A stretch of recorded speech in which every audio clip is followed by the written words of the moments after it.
I will die in battle. Of that I'm certain. And hopefully a battle of my choosing. But if it be this one, grant me a favor. Don't bury me in our sad little cemetery. Burn me. Burn me and cast my ashes to a strong east wind.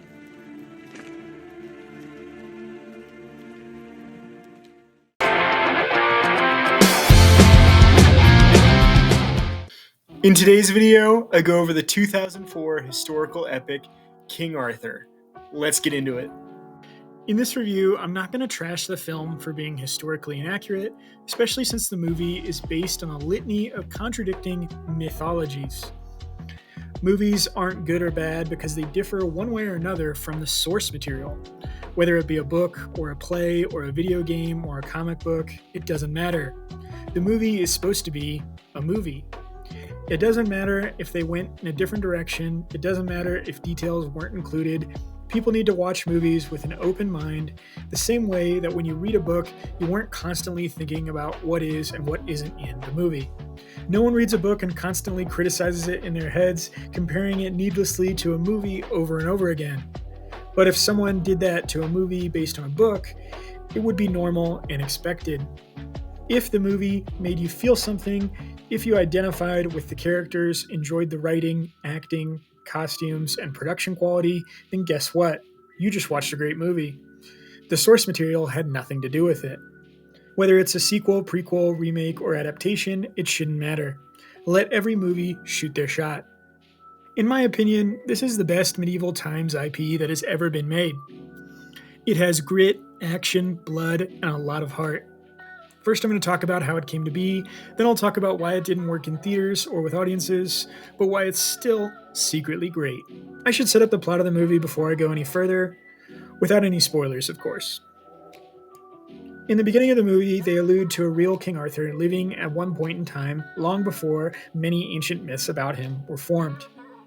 When the Romans conquered Sarmatia, which is now modern-day Ukraine, they spared the lives of the Sarmatians for their fierce bravery.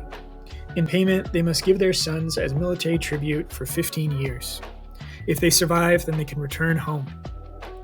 Arthur, whose father was Roman and whose mother was a Briton, was in charge of leading these Sarmatian warriors as his knights, defending Rome's territory in Britain from the Saxons and the Woads. All of their missions in the 15 years have been to protect settlers and travelers south of Hadrian's Wall. On the eve of their freedom, Bishop Germanus tells them to get their freedom, they must go north of the wall and rescue a boy named Alecto and his family from the invading Saxons far north. He says this because Alecto is a star pupil in the Catholic Church.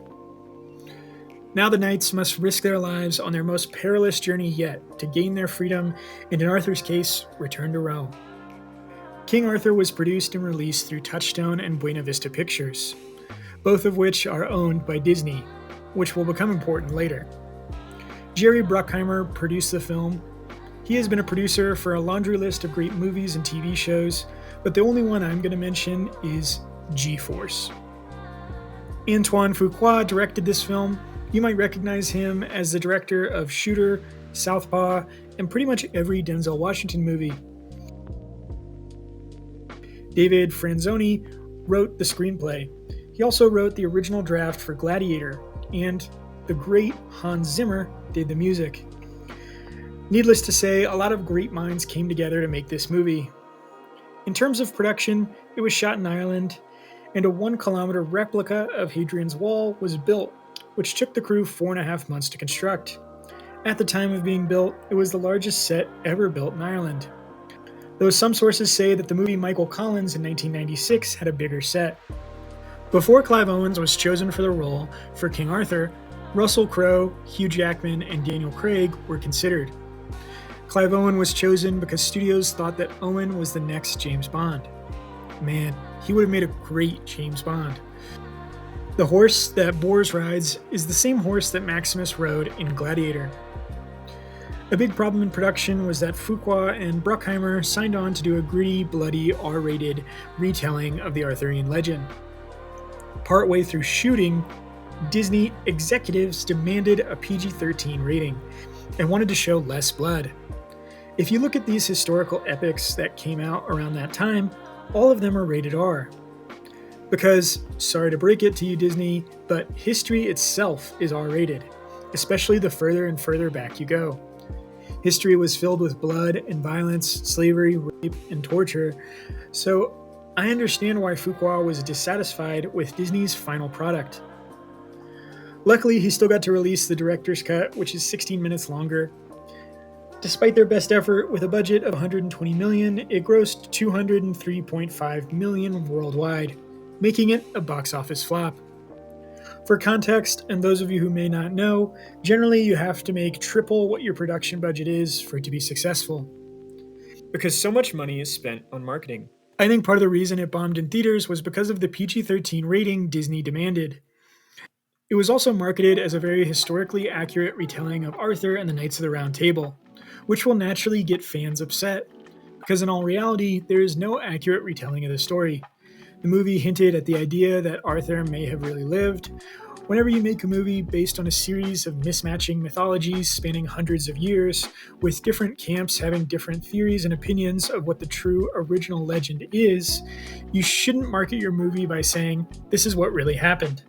It only divides fans and makes people not want to see it. I also think the budget was a tad inflated and ambitious. For this movie to work, it would have to make north of $350 million. It was also released the same weekend as Anchorman in the US, the greatest comedy ever made. This movie is also a representative of a genre that Hollywood is not throwing money at anymore. The 2000s were the height of Hollywood's gluttony. Back when studios could pour hundreds of millions of dollars into movies with no certainty it would even work at all. Back when taking a loss at the box office still meant you were making money on DVD sales and rentals. Hollywood has since seen historical epics as a very inflated and costly risk. If a historical epic flops, it flops hard, like a $100 million loss hard. Nowadays, studios would much rather take a much safer bet in bringing back a movie from the 80s, because everyone who was 16 in the 80s is in charge of everything now. King Arthur also goes into the remake category, with fans continually comparing it to existing works. Sex appeal is also a big thing that studios and costume designers will do to sell a movie. The archer outfit that Keira Knightley wore in the movie was not at all flattering. Tying down Keira's already small breasts so that she looks like a 12-year-old boy was not the best choice. I think that's probably why Touchstone digitally enlarged her breasts for the movie poster.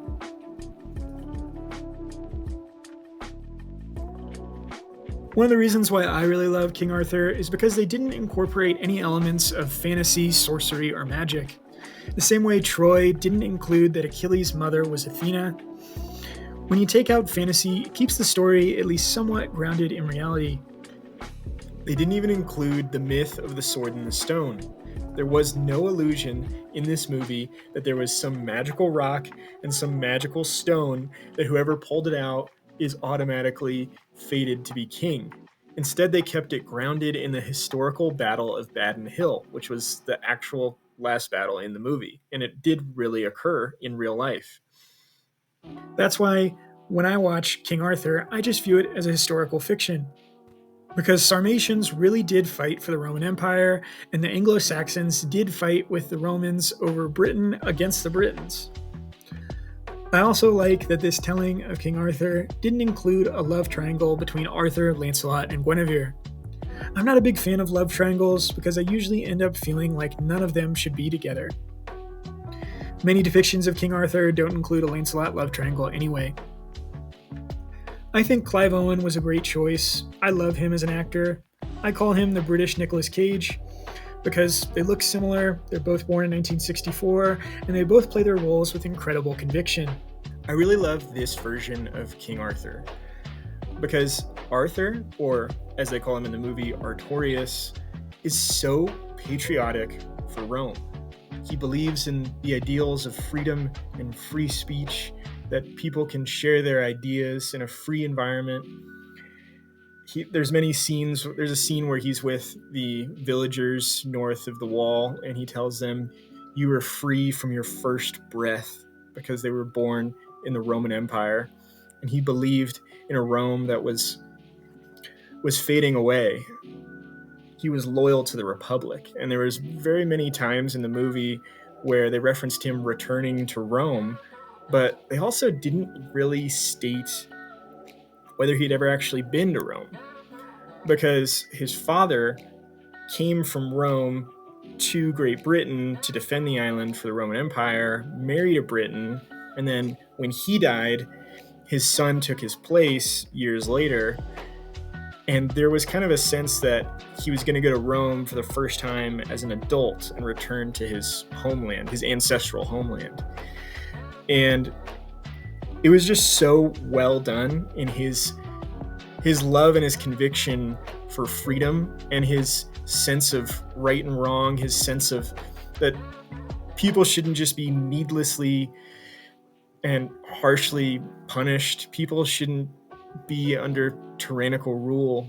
And to me, when I viewed Clive Owen as Arthur, he just had like a Captain America, just all around, just I love Rome, I'm here, I believe in what I'm doing, a lot more than the knights that were under him.